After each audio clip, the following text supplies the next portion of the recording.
पाटील थांबा, आम्ही तिकडे तुम्ही कशाल जमत, थांबा झाडाखाली बसून बोलू आपण.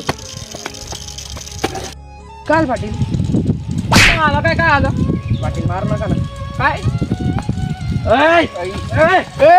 लहान भावाला मारायचं नाही, लहान भावाला हात लावायचा नाही तर काय नाही तर पाटील पाटील शांत बसच लावा. मामा माणसाला मारला कास काय जेवढे लहान भावाला हात लावायचा नाही. जेवढे पैसे बाकी आहे ना हा. तेवढे डबल पैसे झाला डबल ती सायकल उचलो रे सायकल तर चला, नाही. पैसे द्या सायकल घेऊन जाय पाटील तेवढीच एक सायकल राहिली. मागच्या वेळेस तुम्ही गाडी उचलून नेली, त्याच्या मागच्या वेळेस बैल नेले, आता रोज आणि 4,000 बाकी ना.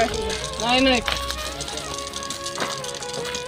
चला आम्ही गावाले